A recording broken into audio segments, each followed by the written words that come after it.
Russia stands firm and the world refuses to see it. Let me take you back to the morning of February 24, 2022, not the day Russia invaded Ukraine, but something far more revealing that happened just hours later. As the first missile struck Kyiv, the White House press secretary was already on the record saying, "This will be over in 72 hours. The Pentagon briefed Congress that Russian forces would roll through Ukraine in a matter of days, maybe a week at most. The British intelligence chief told a closed-door session that Kyiv would fall before the weekend. And here's the nearly every major Western media outlet ran with some variation of the same: Russia's blitzkrieg fails, Ukraine holds strong. 3 years later, we're still waiting for that 72-hour collapse. And yet, despite all evidence to the contrary, the narrative hasn't changed. If anything, it's hardened into dogma. Russia is weak. Russia is isolated. Russia is running out of missiles, men, and money. And now, with the recent warnings from retired Colonel Douglas, Russia isn't breaking. The West is. I've spent the last 3 decades studying great power competition, from the Cold War's endgame to the rise of China, from the Balkans to the Middle East. And what I'm seeing now isn't just another conflict, it's the unraveling of an entire geopolitical order. The problem isn't that Russia is standing firm. The problem is that the West still refuses to believe it. The official what they want you to believe. Let's start with the story we're all supposed to accept. According to the White House, the Pentagon, and the chorus of think tanks lining K Street, Russia's war in Ukraine is a strategic disaster. The numbers seem to back this: over 300,000 Russian casualties, a sanctions regime that's crippled their economy, and a military bogged down in a grinding war of attrition. The IMF, in its latest report, claims Russia's GDP growth is anemic, its defense industry stretched thin, and its long-term prospects dim. The media amplifies this daily: Russia is losing, Russia is desperate, Russia is a paper tiger. Then there's the moral framing. This isn't just a war, it's an existential struggle between democracy and autocracy, between the rules-based order and brute force. NATO's action, we're told, is purely defensive. Ukraine's right to join the alliance is sacrosanct. And any suggestion that the West might have played a role in provoking this conflict is dismissed as Kremlin propaganda. The data points seem economic. The West has frozen $300 billion in Russian central bank reserves. Over 1,000 multinational corporations have exited the Russian market. The ruble has collapsed. Military Russia has lost thousands of tanks, hundreds of aircraft, and failed to achieve any of its initial objectives beyond seizing territory in the Donbass and Crimea. Diplomatic Russia has been kicked out of the G8, suspended from the UN Human Rights Council, and faces near universal condemnation at the UN General Assembly. But here's the problem with this: it's not true. Not in the way they're telling it, at least. Deconstructing the what's really happening. Let's start with the economy. The IMF's latest report claims Russia's GDP grew by just 0.7% in 2023. But dig deeper, and you'll find something: Russia's real GDP growth, adjusted for military production, was closer to 3.6%. That's higher than Germany, France, or the UK. How? Because Russia has pivoted to a war economy, not in the chaotic, last-ditch way the West imagines, but in a deliberate, Soviet-style mobilization of industry. Sanctions? Russia has rerouted trade through China, India, Turkey, and the UAE. The ruble isn't collapsing, it's stabilized at a level that benefits Russian exporters. And those frozen central bank reserves? Russia has already written them off as a loss and moved on. Then there's the military. Yes, Russia has taken heavy losses, but so has Ukraine, and unlike Kyiv, Moscow has a population of 143 million to draw from. The Wagner Group's mutiny last year? A speed bump, not a collapse. The drone strikes on Moscow? Psychological warfare, not a strategic threat. And the much-touted Ukrainian counteroffensive in 2023? It failed spectacularly, with Ukraine losing 70,000 men in 3 months for gains measured in meters. But here's where it gets really interesting. The West keeps insisting that Russia is running out of missiles. Yet every time Ukraine's air defenses thin out, Russia unleashes another barrage, hundreds of missiles and drones at a time. Where are they coming from? Russia's defense industry is now operating at wartime capacity, producing 250,000 artillery shells per month, more than the US and Europe combined. And the hypersonic Kinzhals? The West has no answer for them. Now, let's talk about the real war aims. The West frames this as Putin's imperial delusion, a madman trying to recreate the Soviet Union. But if that were true, why hasn't Russia mobilized its full military? Why hasn't it struck NATO supply lines in Poland or Romania? Why hasn't it used tactical nukes, as some hawks predicted? Because this was never about conquering Ukraine. It was about denying Ukraine to NATO. And on that front, Russia is winning. Ukraine's manpower is exhausted. Its economy is on life support. Its government is increasingly authoritarian. And NATO? It's running out of weapons to send. The US has already committed $113 billion in aid, and Europe is burning through its stockpiles. Meanwhile, Russia has secured its land bridge to Crimea, consolidated control over the Donbass, and is methodically grinding down Ukrainian forces. The West keeps betting on Russian collapse. But what if the collapse is ours? The broader geopolitical who's really playing whom? This isn't just about Ukraine. This is about the end of the unipolar moment, the idea that the United States could dominate the world indefinitely. And Russia? It's not the main player. It's the proxy. Let me explain. For decades, the US has operated under the assumption of liberal hegemony, the belief that we could reshape the world in our image through military force, economic coercion, and ideological pressure. Iraq, Libya, Syria, these weren't accidents. They were experiments. And they all failed. But instead of learning from those failures, we doubled down. Then came 2014. The US-backed coup in Ukraine. The action of NATO to Russia's borders. The abrogation of the INF Treaty. The ABM installations in Romania and Poland. From Moscow's perspective, this wasn't containment, it was encirclement. Now, fast forward to 2022. The West framed the invasion as unprovoked aggression. But let's be no great power tolerates a hostile military alliance on its doorstep. Would the US allow Mexico to join a Chinese-led military bloc? Of course not. And yet, we act shocked when Russia draws its own red lines. But here's the Russia isn't the real threat to US dominance. China is. And that's where this gets really dangerous. The US is fighting a two-front war, one in Ukraine, one in the South China Sea. While its economy is drowning in debt, its society is polarized, and its industrial base is hollowed out. Meanwhile, China and Russia have formed a de facto alliance, with Iran and North Korea supplying weapons to Moscow, and Beijing quietly propping up the Russian economy. This isn't containment. This is overstretch. And the worst part? The people running US foreign policy know this. But they can't admit it, because admitting it would mean admitting that the last 30 years of American primacy were a mistake. Military, the illusion of Western superiority. Let's talk about the military balance, because this is where the West's delusions are most dangerous.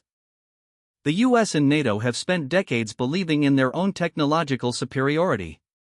Precision strikes, stealth bombers, network-centric warfare, these were supposed to make war easy. But in Ukraine, we're seeing something: the return of industrial warfare. Russia isn't fighting with cutting-edge tech. It's fighting with mass production of artillery shells. Mass mobilization of troops. Mass deployment of drones. And it's working. Meanwhile, the West is struggling to produce enough 155mm shells to keep Ukraine in the fight. Now, let's talk about escalation. The hawks in Washington keep pushing for deeper involvement, no-fly zones, direct strikes on Russian soil, even regime change in Moscow. But here's the Russia has 6,000 nuclear warheads. And unlike the US, which has spent the last 30 years fighting insurgencies, Russia has spent the last 20 years preparing for a war with NATO. I've studied Russian military doctrine. I've read their war games. And let me tell you, they are not bluffing. If NATO crosses certain red lines, like attacking Crimea or deploying troops to Ukraine, Russia will escalate. And not in some limited, symbolic way. They will hit supply depots in Poland. They will sink ships in the Black Sea. They will use tactical nukes if they feel existentially threatened. And yet, the West keeps acting as if this is a video game where you can just reload if you lose. It's not. This is real war. And the longer it goes on, the higher the risk of catastrophic miscalculation. The domestic political why no one in Washington can admit defeat. Here's the dirty little secret of US foreign: it's not about strategy. It's about politics. Let's start with the Biden administration.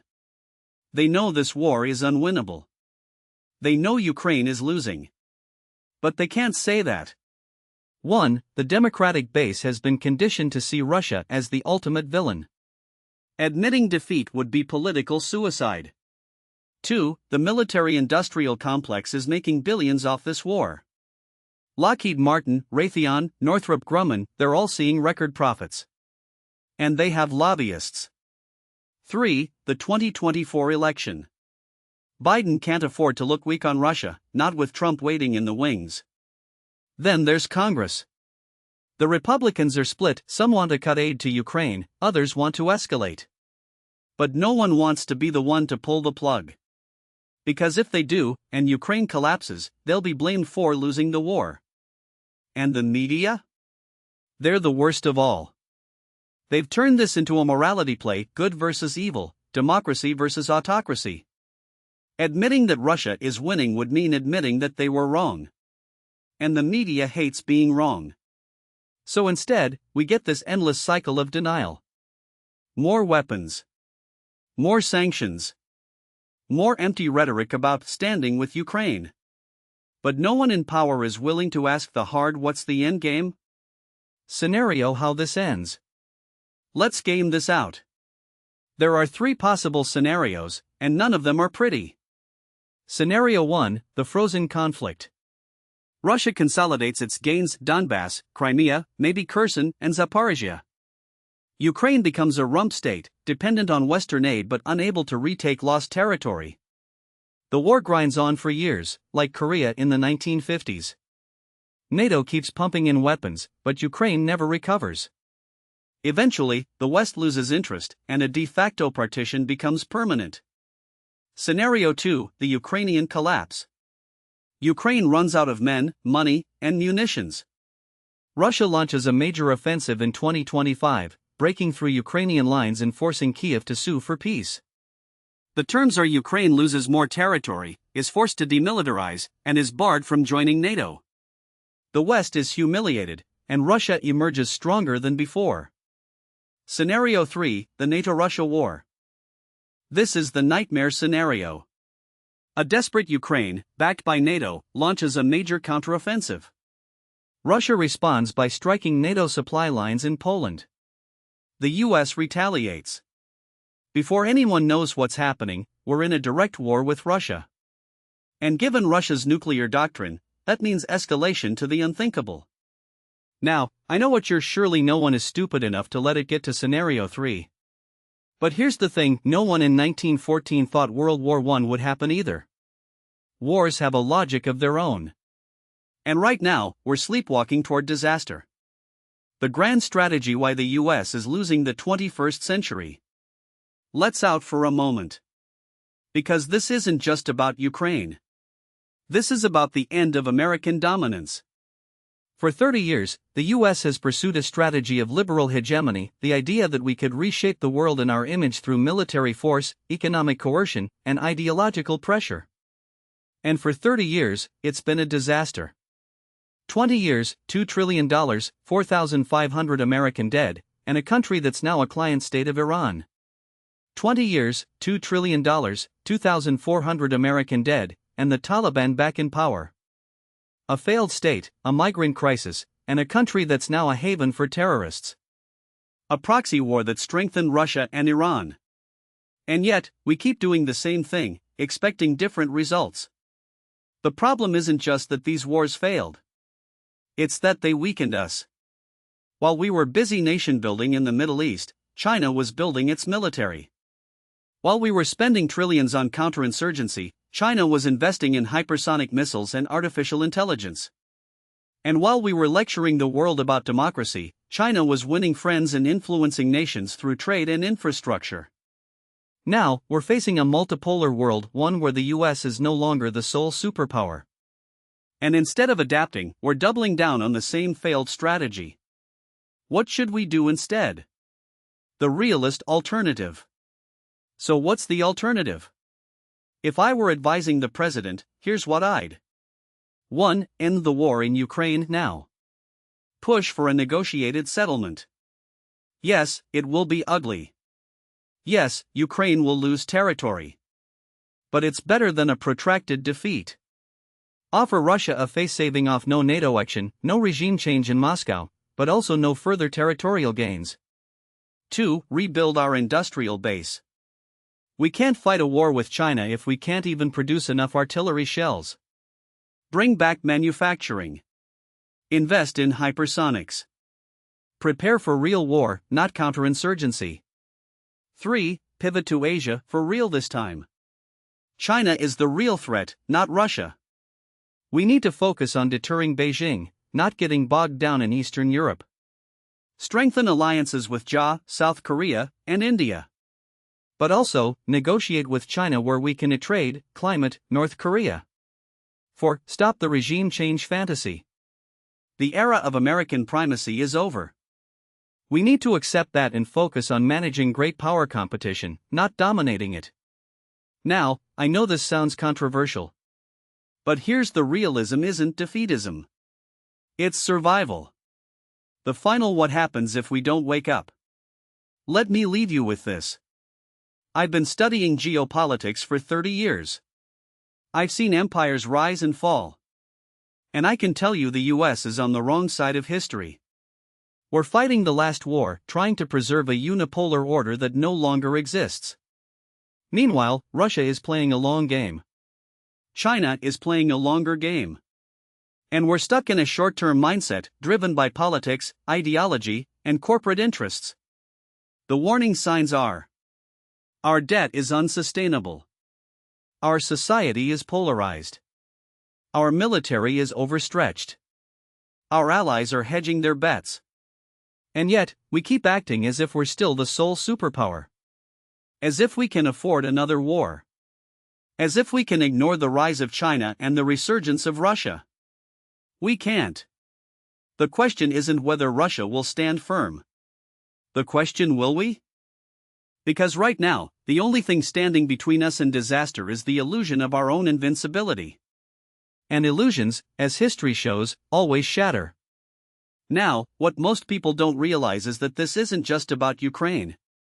It's about the fundamental shift in how wars are fought and who's willing to fight them. The West, particularly the United States, has spent the last 3 decades perfecting the art of limited, technologically superior warfare.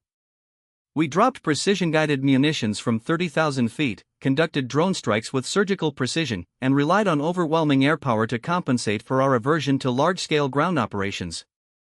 But Russia? Russia has spent the last 2 decades preparing for the exacta war of attrition, where industrial capacity, manpower, and sheer endurance decide the outcome. Let me explain why this matters. In 2008, after the Georgia War, the Russian military underwent a massive reform. They looked at their performance, clunky, slow, top-heavy, and decided to rebuild from the ground up. By 2014, they had a professional NCO corps, a more flexible command structure, and a doctrine that emphasized combined arms warfare at the brigade level. By 2022, they were ready to absorb the initial shock of a full-scale invasion, adapt, and grind forward.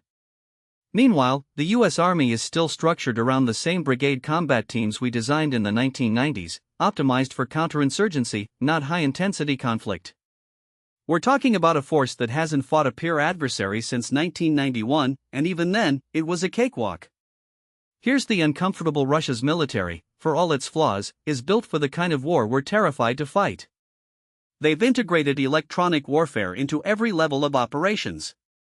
They've developed layered air defenses that can deny U.S. air superiority over vast swaths of territory. And most importantly, they've accepted that modern war isn't about winning in 72 hours with a lightning strike. It's about outlasting your enemy, bleeding them dry, and forcing them to the negotiating table. That's why they're producing artillery shells at a rate of 2.5 million per year, while we struggle to hit 300,000. That's why they've mobilized their defense industry to a wartime footing, while our own factories are still operating on peacetime schedules. Now, some will say, but Russia's economy is weak. Their GDP is smaller than Italy's. And they're not wrong. But war isn't won by GDP alone. It's won by the ability to sustain combat operations over years, not months. The Soviet Union's economy was a basket case in 1943, yet they still outproduced Nazi Germany in tanks and artillery. Russia today isn't the Soviet Union, but it doesn't need to be. It just needs to be good enough to outlast a West that's unwilling to make the sacrifices required for total war. And that brings me to the broader geopolitical implications. Because this isn't just about Russia. It's about the signal we're sending to China. Beijing is watching this war very closely. They're studying our response, our sanctions, our military aid, our political divisions. And what they're seeing is a superpower that's stretched thin, divided at home, and unable to translate its economic might into decisive military outcomes. If we can't stop Russia in Ukraine, what makes us think we can stop China in Taiwan? I'm not saying we should abandon Ukraine. But we need to be honest about what's possible.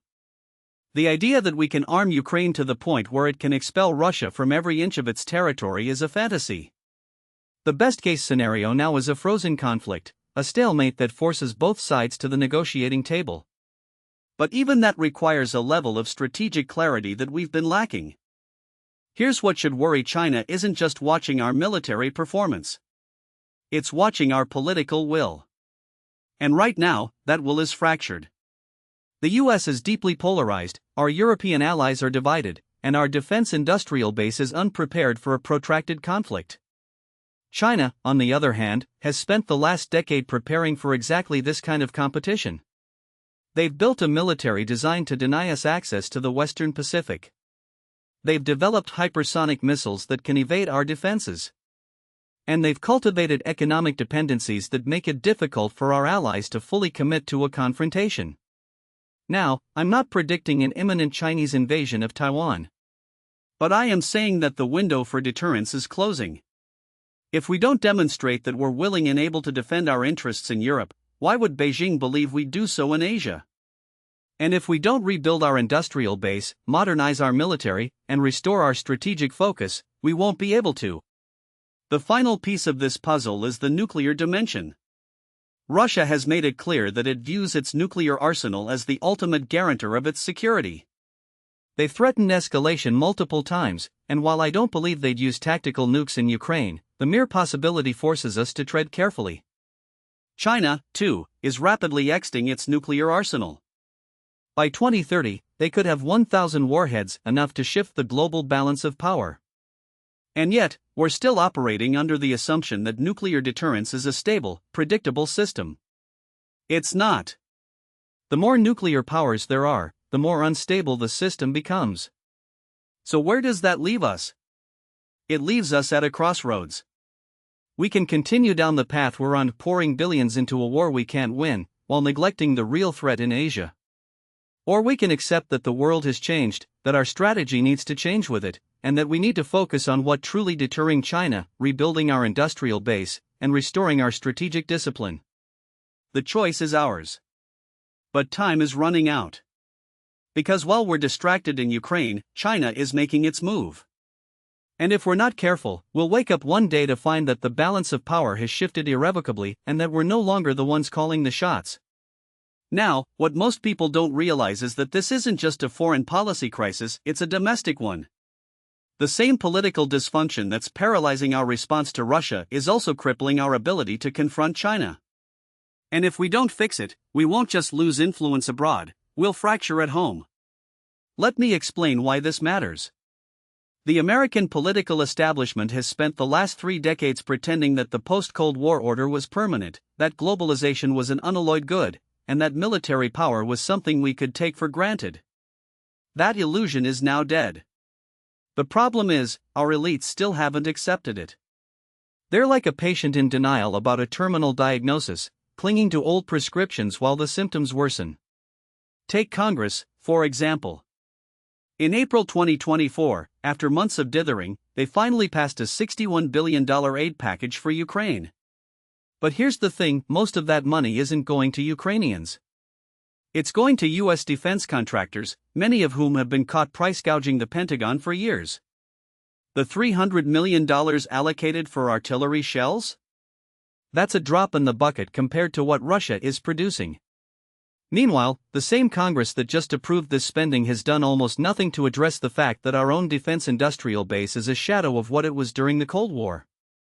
In 1985, the U.S. produced 20,000 artillery shells a month. Today, we're struggling to hit 14,000 a year. That's not a strategy, that's a surrender in slow motion.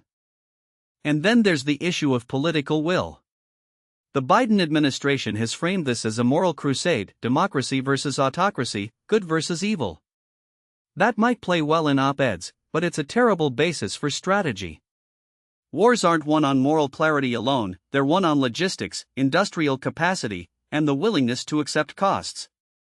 The American public, for all its frustration with Russia, isn't willing to pay those costs indefinitely. Poll after poll shows that support for Ukraine aid is softening, especially among Republicans.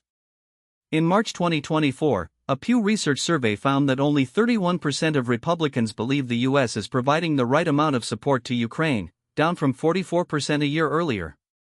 That's not just a partisan split, it's a warning sign. If the next administration, whether it's Trump or someone else, decides to pull the plug, we could see a repeat of Afghanistan 2.0, a chaotic withdrawal that emboldens our adversaries and leaves our allies in the lurch. Here's the uncomfortable: the American political system is not built for long-term strategic competition. It's built for short-term electoral cycles, performative outrage, and the illusion of action. We saw this during the Iraq War, when the Bush administration invaded with no plan for what came in. We saw it during the Afghanistan withdrawal, when the Biden team ignored intelligence warnings about the Taliban's advance. And we're seeing it now, with a war in Ukraine that's being treated like a political football rather than a geopolitical challenge. Now, let's talk about the domestic consequences. The longer this war drags on, the more it will strain our economy and our society. Already, we're seeing inflationary pressures from defense spending, supply chain disruptions, and the energy shock caused by sanctions on Russia. The Federal Reserve has been trying to thread the needle between fighting inflation and avoiding a recession, but the longer we're locked into this conflict, the harder that becomes. And if China decides to make a move on Taiwan while we're still bogged down in Europe? The economic fallout could make 2008 look like a minor blip. But the real damage isn't economic, it's psychological. The American public is exhausted. They're tired of endless wars, tired of being told that the next election will fix everything, tired of a political class that seems more interested in scoring points than solving problems. That exhaustion is dangerous, because it creates an opening for demagogues on both the left and the right who promise simple solutions to complex problems. We've already seen this with the rise of isolationist rhetoric in the GOP and the resurgence of anti-war sentiment on the progressive left. If those forces gain more traction, we could see a repeat of the 1930s, when a war-weary America turned inward just as the world was sliding toward catastrophe. So what's the alternative? First, we need to accept that we can't do everything at once. Right now, we're trying to fight a proxy war in Europe, contain China in Asia, and maintain our global military footprint, all while our industrial base is crumbling and our political system is gridlocked. That's not sustainable. We need to prioritize. And the priority should be China. That doesn't mean abandoning Ukraine. It means recognizing that we can't win a war of attrition against Russia. Instead, we should be pushing for a negotiated settlement, one that freezes the conflict, preserves Ukrainian sovereignty, and gives us time to rebuild our defenses. The alternative is a forever war that drains our resources and emboldens Beijing. Second, we need to rebuild our industrial base. That means more than just throwing money at defense contractors. It means bringing back critical manufacturing, investing in hypersonic missile defense, and ensuring that we have the stockpiles to fight a prolonged conflict. During the Cold War, we had the National Defense Stockpile, a reserve of critical minerals and materials that could sustain us through a global conflict. Today, that stockpile is a shadow of its former self. We need to fix that fast. Third, we need to restore strategic discipline. That means ending the practice of using the military as a tool for nation building, focusing instead on deterring great power competition. It means accepting that we can't be the world's policeman, but we also can't retreat into isolationism. And it means having an honest conversation with the American people about the costs of leadership. Because if we're not willing to pay those costs, someone else will. The final piece of this puzzle is leadership. Right now, we have a political class that's more interested in virtue signaling than strategy. We need leaders who understand that the world is dangerous, that our adversaries are playing for keeps, and that weakness invites aggression. That doesn't mean we need warmongers. It means we need realists, people who understand that peace is preserved through strength, not through wishful thinking. The clock is ticking. If we don't change course soon, we'll wake up one day to find that the world has moved on without us. And by then, it will be too late.